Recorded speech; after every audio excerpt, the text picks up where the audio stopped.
Greetings! I have a question for you. Have you ever feel fear, particularly recently with the coronavirus pandemics and everything else that's going on with it?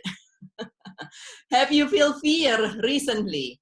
And if the answer is yes, great job. Really, really good job. See, fear is actually good for us from time to time. Fear is here to protect us. Once, a lot of time ago, I had a cat who had no fear of fire. He would just jump up on the stove, jump up on the counter with the stove on. And I was fearful for him when he was doing that. So it is actually good to have fear from time to time when things are so unfamiliar, when everything seems to be upside down. It's meant to protect us, just like it is normal and good to have sadness when we are grieving. And right now, we are all grieving. Right now, grief by definitions is the conflicting feeling caused by a change in our familiar pattern. And right now, everything is unfamiliar. There is nothing familiar about this coronavirus thing. And so we are all grieving. So it is normal and healthy for us to feel fear from time to time, to feel sadness, to feel anxious, to feel discouragement. And it's actually healthy and protective to do that. What we don't want to do is to have those feelings, those fear or sadness or discouragement or anxiety to be a dominating thing, to dominate us, to control us. The other day I saw a post on social media that say, don't be fearful. It weakens our immune system.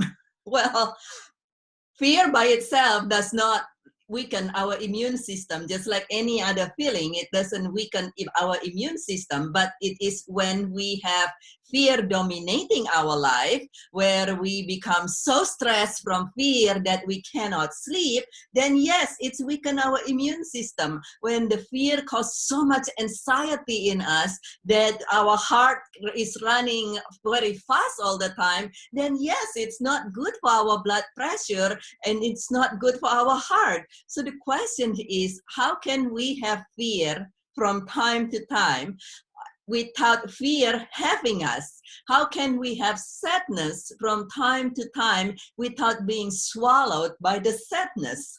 And so there are a couple fundamental things that I discover that is very fundamental in allowing us to be able to have fear without fear having us, without, for us to be able to have sadness without being swallowed by sadness. And the first thing is to have an awareness, to know where we are in our mind, so to know our state of mind as well as our feeling state.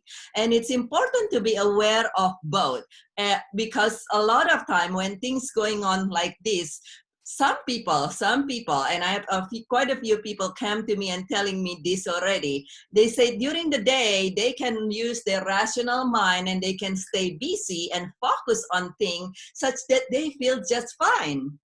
But they had great difficulty of going to sleep or staying asleep.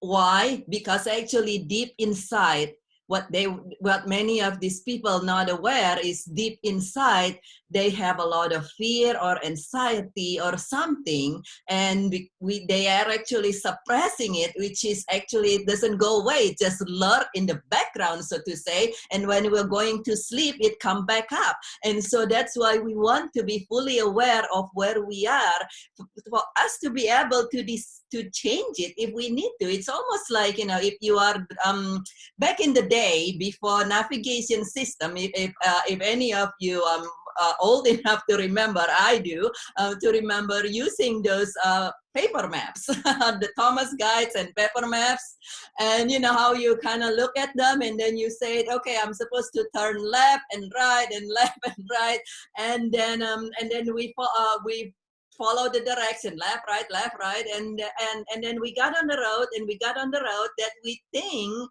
is a good road to be, where we're supposed to be, and then we keep going and going, and it's actually the wrong road. It's not the correct road that we want to be. But if we don't know of what's going on, we don't know what that we are on the wrong road, we don't know what's going on in our heart, for instance, then we will just keep going and going and going until at some point we were like, oh my God, where am I? You know, how do I even get to this place? And then that's when we usually say, oh my goodness, you know, if we're driving, we're like, okay, let's look back at the map and then try to backtrack and look back and to figure out where we need to go next. And so it's good for us to be aware on our mind state as well as our feeling state, the dominating feeling state and mind state, but also to the moment-to-moment state of mind and feeling state.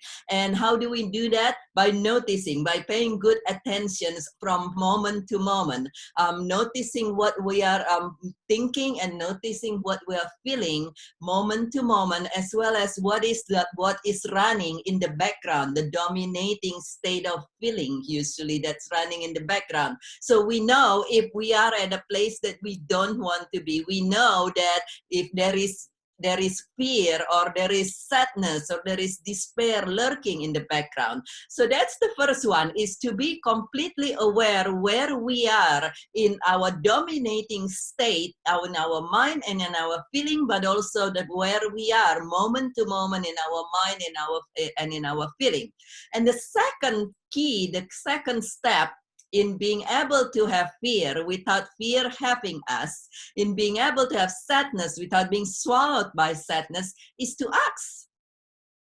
To ask, is this where we want to be, at least for the moment? Because it's not always bad, as we say, it's not always bad to have fear, it's not always bad to have sadness. Sometimes we want to do that. Sometimes we want to allow ourselves to have some sadness, because it's serving to be able to have to actually feel our feeling when we're going through things. A couple weeks ago, I noticed when this whole coronavirus pandemic and lockdown started, it suddenly came to me that I wouldn't be seeing my sweetheart, and we don't live together, so I wouldn't be seeing my sweetheart for at least a couple of months because we don't live together, and I'm an essential worker. So in other words, I continue going to the hospital.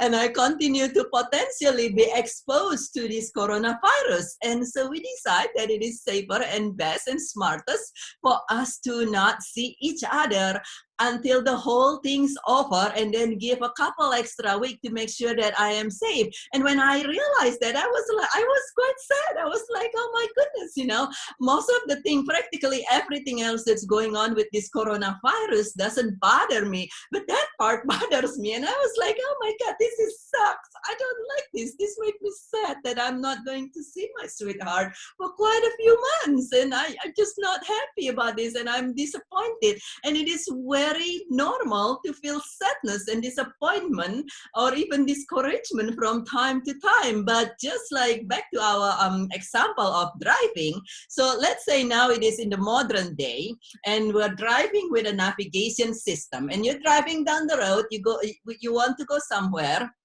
a place where it is empowering, and your navigation system say turn left, but at the same time you want to go to a gas station, and you notice that there is a gas stations right there on your right, and you can see a way to get to the gas stations and then get out back on the road where you need to be. Well, then you want to go to the gas station first instead of turning left immediately, even if the navigation system, even if everybody else says don't feel sad, even if everybody else says don't feel fear, there are times we just want to allow ourselves to feel our sadness, to feel our fear. And but just like if we go to the gas stations, we usually spend 10 minutes, maybe 20 minutes in there. We don't want to stay there for a good long while. We don't want to be sitting at the gas station for 2 hours or 2 days or 2 months. We want to feel our feeling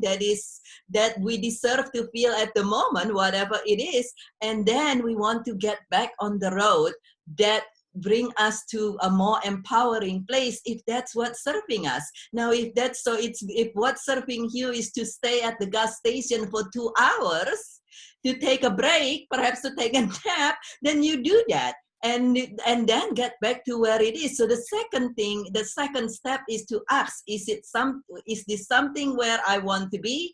And if the answer is whatever you're feeling right there, right at the moment, is something you want to be, that is good for you to be, whether it's fear or sadness, or perhaps it is joy and fun, then stay in there. And then decide that and then the third steps is decide that, okay, so this is where I want to be. And then the next step is decide where to go to where you need to be.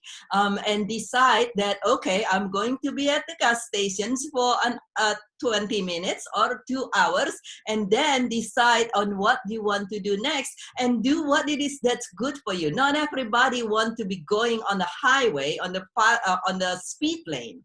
Some people, when you are driving on the highway, then perhaps it's perhaps we want to drive closer to the right lane. For some people, we don't even like to be on the highway. We're talking about driving. And so we might just love to drive on a surface street where it is more even keel. And so decide on what it is that is good for you, that is empowering. Not everybody that, many of people say, oh, let's be uplifted, let's have good energy and everything. And if it is not something you are used to, it can be actually quite tiring to be uplifted and have really good energy and going, all the time. And so, decide what it is that is empowering for you and get back on the road to there, whether it is on the fast lane, which is the way I typically go, or perhaps it's on the surface street. There is no right or wrong answer. But when we are aware of where we are, and on moment to moment, on our state of mind, as well as our feeling state, and our dominating, the one that lurking in the background, so to say, dominating feeling and state of mind, and then we ask where we want to be, and then we decide how long we want to be there. Perhaps not at all, or perhaps 20 minutes or 2 hours. And we decide what the next things is. Then we decide for us to go back to where we would love to be. And this is the fundamental thing. There are a lot of tips out there that says, oh, this is the way to not be fearful and not to have anxiety or not to have sadness or this and that. But if you don't know where you are, and you have not decided of whether you want to be there or not to be there, everything else is pointless. And so I hope, if you feel fear, if you feel sadness, if you feel anxiety, that is fine. Know that it is normal. And even if you notice that your dominating feeling state has been fear or being swallowed by sadness, that's okay. We don't want to reprimand ourselves. We just want to to just be kind with ourselves. And now that we are aware about it, then you can choose where you would love to be, and then decide where you to take whatever it is, to do whatever it is, using all the tips that we have. And I will share with you more tips on how it is to be able to help ourselves to get to the road that we would love to be with, that is more empowering. And so if you like this video, please subscribe to the channel. Click the button under this video that subscribe, and please visit my page From Grieving to JoyfulLiving.com to find more tips on how to be able to have fear without fear having us, to be able to thrive through this challenging time. And feel free to also visit my Facebook page that I post daily on tips on how to be able to thrive through our challenging time. And this is Birgit with From Grieving to Joyful Living. I thank you very, very much for watching, and I care about you very, very much. Feel welcome to share this video with others, and feel welcome to share your thoughts in the comments below as well. And I hope you have a wonderful day, a wonderful night, and staying safe and healthy. And I look forward to see you again very, very soon.